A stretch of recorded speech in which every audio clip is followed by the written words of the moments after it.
Primero, el objetivo general de la tesis fue analizar las estrategias que la población del altiplanicie Tunja-Sogamoso durante esa época integró para el manejo de los recursos naturales. ¿Sí? Las estrategias que esa población empleó para manejar sus recursos naturales y en relación a la producción. Ese es el objetivo general. Los objetivos secundarios fueron establecer las actividades productivas que desarrolló esa población durante ese tiempo. Y el segundo es establecer la relación que los factores ambientales tuvieron en las fluctuaciones de la producción agropecuaria. Entonces, en esencia, yo me concentré en dos asuntos. Uno, el metabolismo rural, que en sí alude a las relaciones entre la sociedad y la naturaleza en un contexto rural, y otro, los límites ambientales, que no son propiamente como lo que la naturaleza le impide al hombre, no, sino son como unos márgenes que pone la naturaleza y que el hombre puede, digamos, en su relación puede ir más allá o no, pero son los márgenes que impone la naturaleza de acuerdo a unas ciertas prácticas para la producción. Eso lo hice con base en documentos del Archivo General de la Nación, de la Biblioteca Nacional y del Archivo Regional de Boyacá. Del Archivo General de la Nación consulté mapas y planos, la documentación sobre diezmos y documentación de la Comisión Corográfica. En la Biblioteca Nacional consulté el periódico agrícola El Cultivador Cundinamarqués, y en el Archivo Regional de Boyacá el Fondo Archivo Histórico de Tunja, que pues ofrece información relevante. Bueno, primero hablar del área de estudio. El área de estudio es una zona, la zona nororiental del altiplano cundiboyacense. Lo amarillo es el altiplano cundiboyacense y lo que está en verde es el área de estudio, pues, que queda en la cordillera oriental y demás.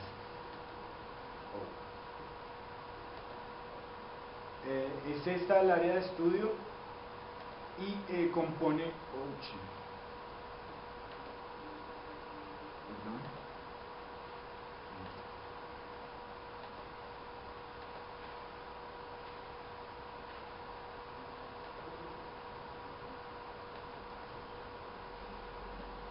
Ese es un problema de precio.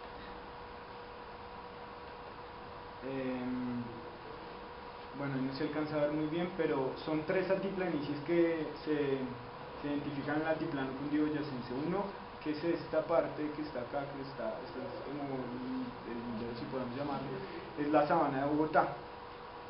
El otro es el altiplano de Guaté, Chinquinquirá y Villa de Leyva, y un último que es el altiplanicie de Tunja y Sogamoso, que es la que está acá. Entonces es una de las partes del altiplanicie. Este es un mapa derivado de la georreferenciación de los mapas de Agustín Codazzi de 1850, uno de la provincia de Tunja y el otro de la provincia de Tundama. De la provincia de Tunja se extrajeron los cantones de Tunja y de Turmeque, y de la provincia de Tundama el de Santa Rosa y el de Sogamoso. En esencia, pues, como ya también lo había anunciado David, la historia ambiental, digamos que como unidad como su unidad de análisis parte de una unidad espacial que se pueda comprender, que tenga unas ciertas características ecológicas que permitan agruparla. Entonces, pues esto es un altiplano, un altiplanicie dentro del altiplano cundiboyacense y en esencia lo conforman dos unidades de paisaje específicas. Una es la cuenca alta del río Chicamocha, que es toda esta zona de acá, y el complejo paramuno de Tota-Bijagual, que así lo llama el Instituto Humboldt, y es toda esta zona que se encuentra acá, incluida esta parte, toda esta zona montañosa, que es, pues, toda esta zona de páramo. Acá está el lago de Tota, y pues bueno, ya veremos cuáles son las características. La importancia de esta unidad de paisaje, unidad de análisis, es uno, que es dentro del altiplano cundiboyacense, la segunda zona más poblada de la región, y en consecuencia es una de las zonas que tiene una historia agrícola mucho más rica y pues que permite hacer unos análisis mucho más profundos. Bueno, este es uno de esto. Yo lo que hice fue, para analizar las estrategias que la población integró para el manejo de los recursos, fue apropiarme de la teoría del metabolismo socioecológico.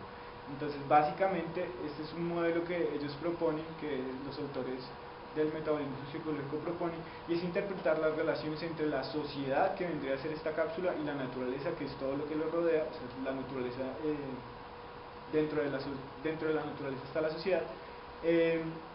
Se relacionan a través de 5 procesos metabólicos. Uno es la apropiación es cómo la sociedad se apropia de unos ciertos recursos de la naturaleza.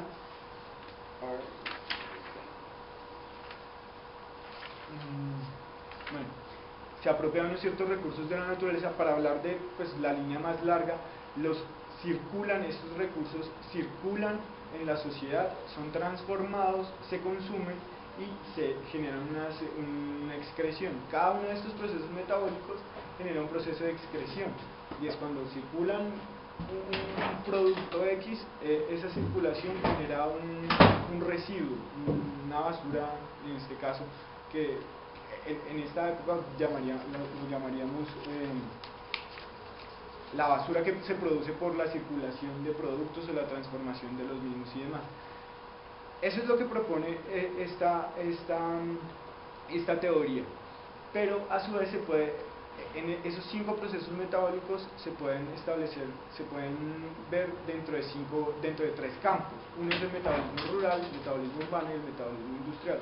El metabolismo rural pues concentra su atención en el proceso de apropiación, porque pues efectivamente en el espacio rural es donde los campesinos se apropian de unos ciertos recursos de la naturaleza para producir sus alimentos. Claro, también hay circulación, transformación y consumo, pero en menor medida. Entonces pues por eso el nombre de la tesis, metabolismo rural, y pues yo me concentré en específico en este cuadrito. Este es básicamente un modelo, pero pues digamos que ahorita no valdría la pena explicarlo. Este es otro modelo para interpretar eso que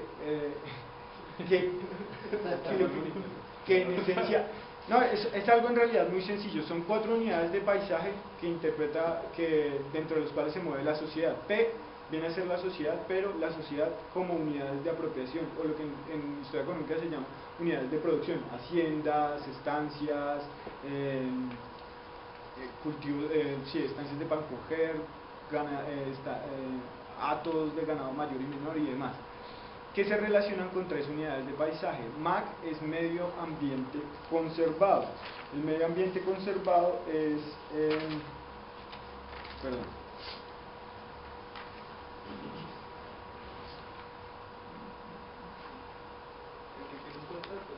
no, es el que la sociedad, pues la definición es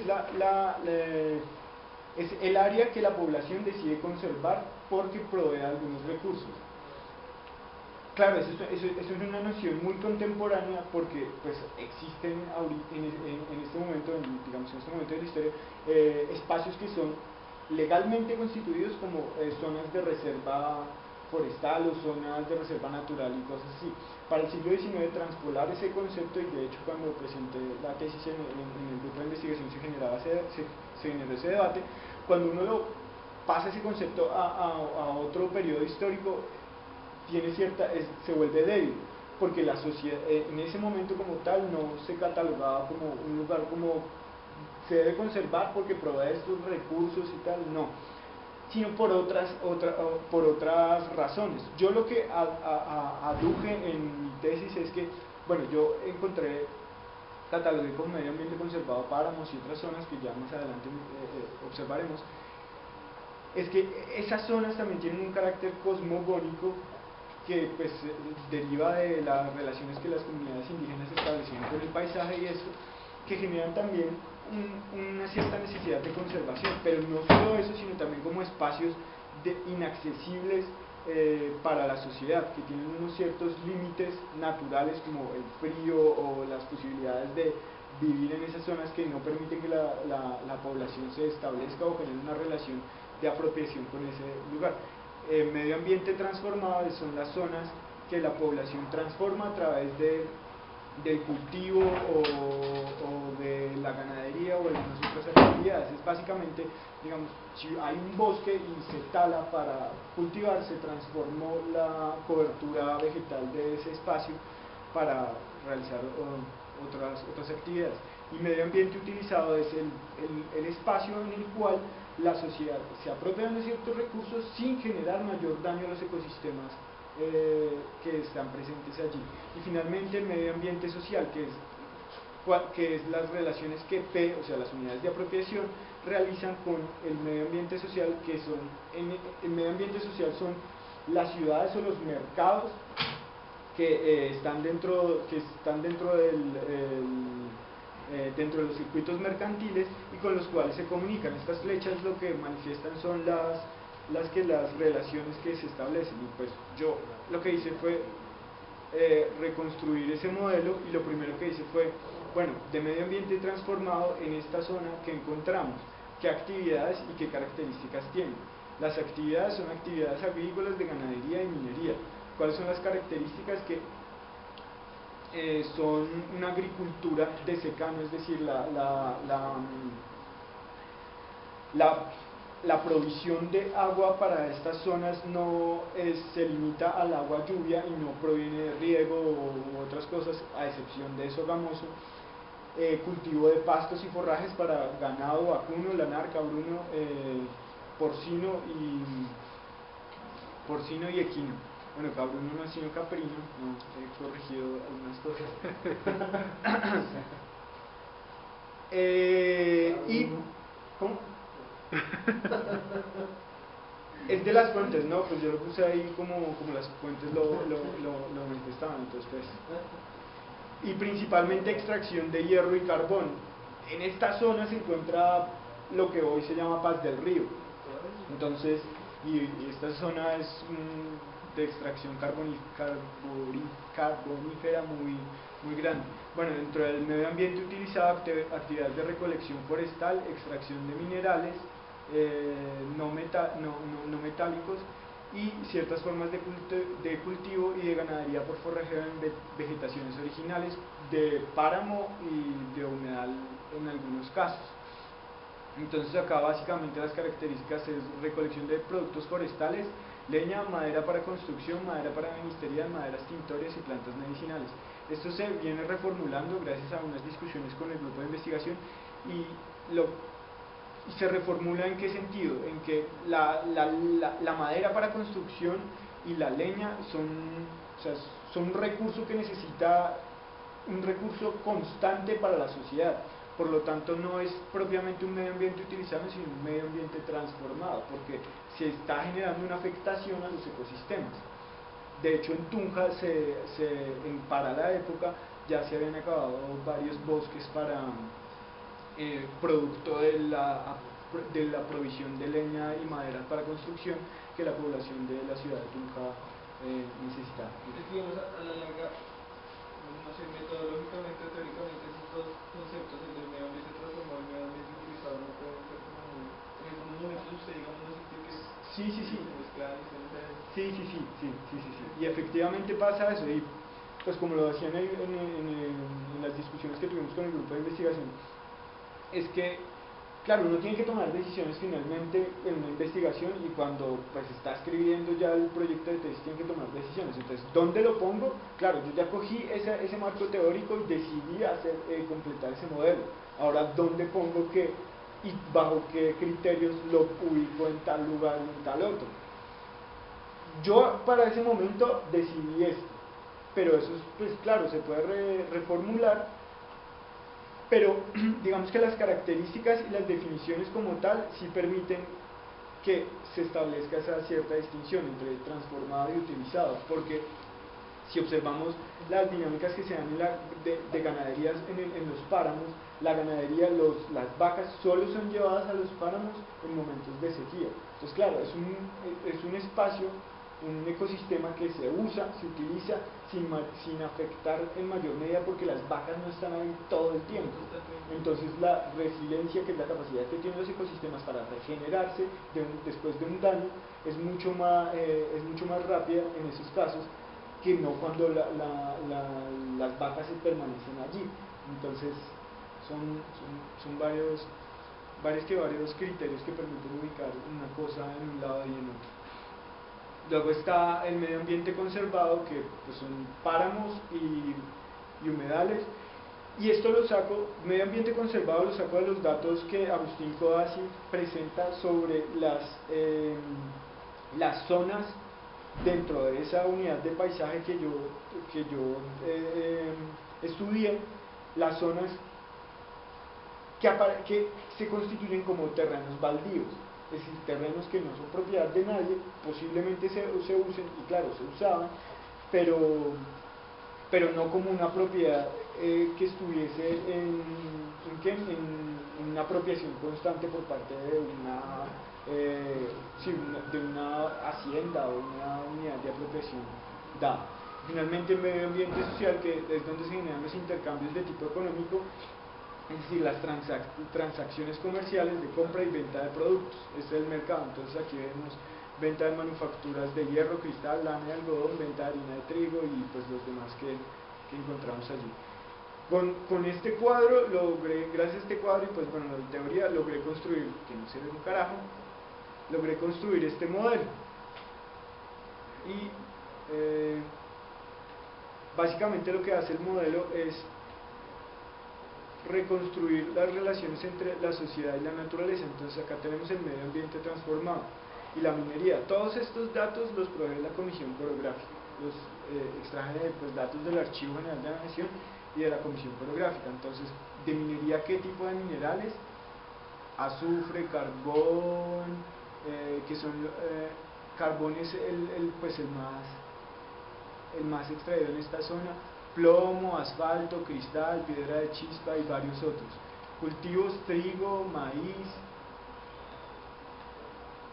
papa, arveja, cebada, habas, garbanzo, avena, racacha, y más pastos y forrajes para ganado vacuno, lanar, cabruna de cerdo, etc.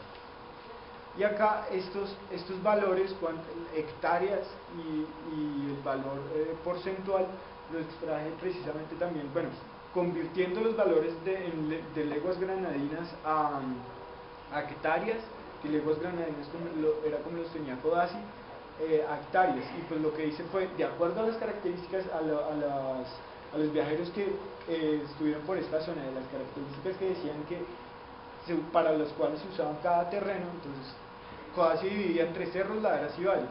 Lo que yo evidencié, pues leyendo a Manuel Ancísar y otros trabajos secundarios y otras fuentes primarias en el Archivo Regional de Boyacá, es que los cerros eran usados sobre todo para la agricultura, y los cerros y las laderas para la agricultura y la ganadería, y los valles fundamentalmente para ganadería, aunque también existía cultivos de pancoge y demás.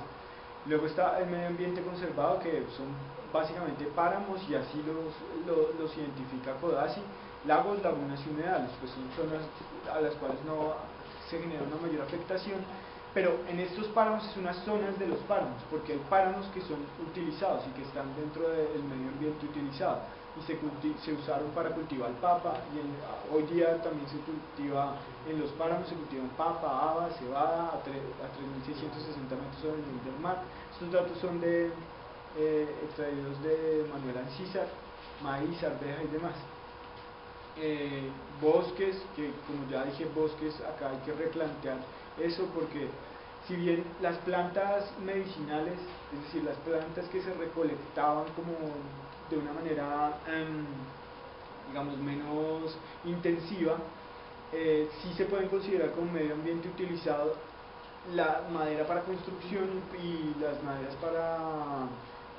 para leña y para energía, pues ya son medio ambiente transformado claramente. bueno, extracción de minerales como salitre y sal de Glauber en Paipa, y los humedales que se usaron en temporadas de sequía como provisión de agua, y algas y vegetación para la alimentación de ganados. En esencia, como para que entendamos un poquito en qué consiste este modelo, aunque no se alcanza a ver muy bien, estas flechas lo que representan es la energía que las unidades de apropiación P emplean. No tiene, el grosor y el largo no significan nada, por lo menos no hasta el momento. Emplean la energía que emplean para apropiarse de ciertos recursos.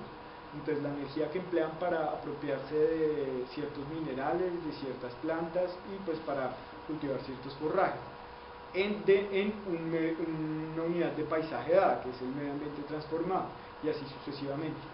Esa energía que emplean tiene ¿cómo se llamaría eso?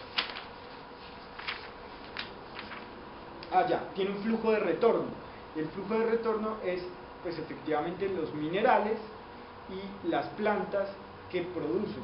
Y eso está representado por estas flechas, que van a las unidades de apropiación, pero a su vez van al medio ambiente social, es decir, van a los mercados. Pero además hay una flecha punteada, intermitente, que viene del medio ambiente conservado, y esos son los bienes y los servicios ambientales de los cuales se apropian no solo las unidades de apropiación, sino el medio ambiente social. ¿Y cuáles servicios ambientales? Son servicios ambientales de regulación climática, regulación de gases y regulación del recurso hídrico. Porque pues los páramos son fuentes de agua, regulación climática gracias a la absorción del carbono que estos ecosistemas tienen, y pues la expulsión de oxígeno, y básicamente eso. Y acá se representan cuáles son los productos que esas unidades de apropiación intercambiaron con el medio ambiente social. Y pues acá están representadas los mercados a los cuales iban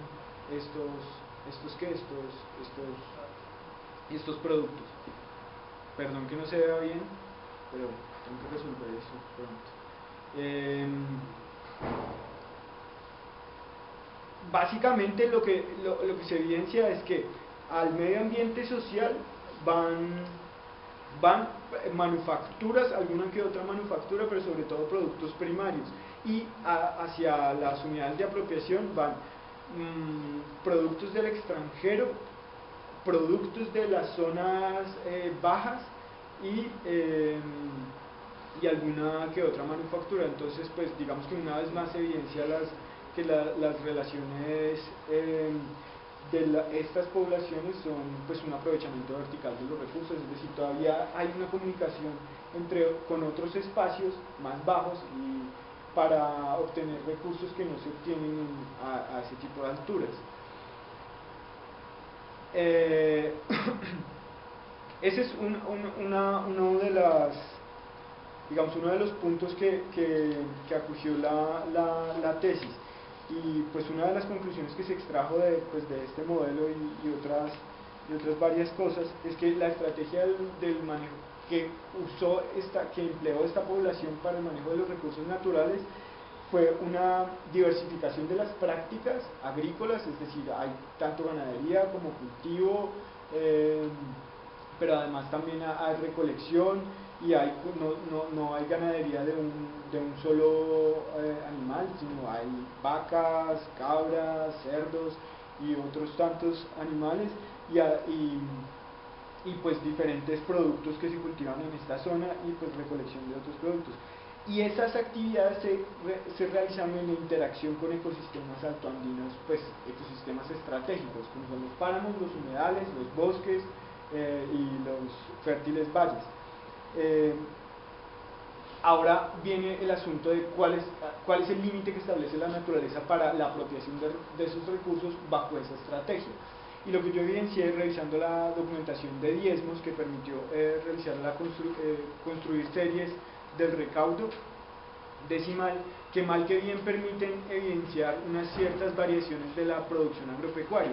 Estas son las series que yo construí, yo la construí hasta el 33, es de la tesis doctoral de Maurice Brungar, y del 33 al 44 son datos que yo recopilé en el archivo. Son los datos de la recolección de diezmos. ¿Cómo? Sí, no le puse el título. Diezmos. Estos son el recaudo de diezmos, pues, anual. La tendencia, por supuesto, que es a la baja. Básicamente cogí los diezmos pues porque es un impuesto que grava de manera directa la producción agrícola, pero tiene sus pros y sus contras, porque pues puede estar afectado por las variaciones de precios, puede estar afectado por la evasión de impuestos, y muchos otros factores, pero yo la cogí como, bueno, vale, no es una evidencia fidedigna de la producción agropecuaria, sino que lo que permite evidenciar son las fluctuaciones, es decir, donde hay una caída, cuáles son las razones, y lo que yo busqué fue en esencia razones ambientales, los factores ambientales de qué manera intervinieron en esto, y las cuentas de los diezmos pues me permitieron. Esto es toda la altiplanicie de Tunja-Sogamoso, es decir, la unión de los 4 cantones, y acá están pues la serie desagregada, que son pues los 4 cantones, y de Remiriquizo la encontré desde 1840 a 1844, porque antes pertenecía al cantón de Tunja, antes de 1836, y de aquí a acá no logré recopilar todos los datos. Básicamente lo que se evidencia es que para Tunja hay una caída pronunciada, lo mismo para Santa Rosa y Ramiriquí, no así para Sogamoso. Sogamoso, por el contrario, evidencia no un crecimiento, pero sí un recaudo estable. Y eso yo lo asocio a las prácticas agrícolas, y es al uso de riego para los cultivos en esta zona. Entonces que eso permite que los límites ambientales se vayan hacia otro punto. ¿Cuáles son los límites que yo evidencié para la producción agrícola? En esencia, climáticos. ¿Climáticos a qué refiere? A las temporadas de sequía. Esta zona, y pues como todos sabemos porque vivimos en esta zona, tiene 2 temporadas, el régimen climático se caracteriza por 2 temporadas de lluvias y 2 temporadas de sequía, regularmente, intercaladas. Y esas temporadas se ven alteradas por 2 fenómenos climáticos mayores, el fenómeno del Niño y el fenómeno de la Niña. Acá lo que yo evidencié es que en esta crisis que se presenta desde 1833 hasta 1834 y un poco más, es producto del fenómeno del Niño. Y bueno, aparte de que las descripciones lo manifiestan como tal, o sea, una pronunciada sequía y una fuerte sequía en el día, o sea, unas elevadas temperaturas en el día y un descenso de las temperaturas en las noches, es decir, las heladas. Aparte de eso, pues a nivel latinoamericano y toda la cuenca del Pacífico también se evidencia este fenómeno. O sea, el fenómeno del Niño es una constante para esa época en toda la cuenca del Pacífico. Entonces lo que evidencio es que la sequía y las prácticas agrícolas, es decir, el fenómeno del Niño y la sequía que éste provoca, en relación con las prácticas agrícolas establece un límite a la producción agrícola. Entonces ahí lo que se ve es que lo que yo evidencié de acuerdo a las fuentes fue que la sequía produjo la caída de la producción del trigo, del maíz y de papa. ¿Por qué? Bueno, por las características propias de la sequía. El déficit hídrico en las plantas pues produce un debilitamiento de la misma y por lo tanto una reducción de la productividad. Pero además las heladas influyen de manera muy intensa en estos cultivos, porque pues bueno, las heladas en las noches generan que las células se congelen y se dañe la planta, entonces por lo tanto la productividad otra vez va va a decaer. Y además la sequía provoca que una plaga que se llama el polvillo se propague durante esta zona. Entonces, o sea, son una serie de factores que intervienen en la productividad y que determinan y limitan la producción agrícola de una manera muy determinante. Básicamente fue esa, digamos, pues a grandes rasgos lo que trabajé en mi tesis. Esta es una imagen de la Comisión Coreográfica, es de un dibujante de la Comisión Coreográfica, es Carmelo Fernández, se llama Casa de Boyacá, provincia de Tunja, y fue la casa que sirvió como cuartel general en 1819 para las huestes libertadoras. Y la otra, la que estaba en el modelo, también es una imagen de una acuarela de Carmelo Fernández del puente de Boyacá. Eso es básicamente lo que yo hice. Claro, todo esto estuvo antecedido por un balance historiográfico que se enfocó a evaluar la producción de historia agraria y la producción colombianista que hay sobre ese periodo, porque particularmente ese periodo 1821-1850 es un periodo que poco se trabajó por la tradición historiográfica o la historiografía tradicional colombiana, no tradicional en términos historiográficos, sino digamos la generación que que antecede a la transformación de las ciencias sociales en los 80, es decir, toda la historia económica y social y la historia política que trató este periodo, lo trató de una manera digamos, muy tangencial, y la historia agraria no vio en esta época digamos, un periodo interesante para investigar. ¿Por qué? Porque, bueno, digamos que es ese proceso formativo del Estado que está entre la independencia y 1850, que son las reformas liberales. Entonces es un momento en el cual dicen que si continúan muchas dinámicas coloniales, de hecho muchos impuestos continúan, gracias a eso logré reconstruir los diezmos, muchos impuestos continúan y mucho del sistema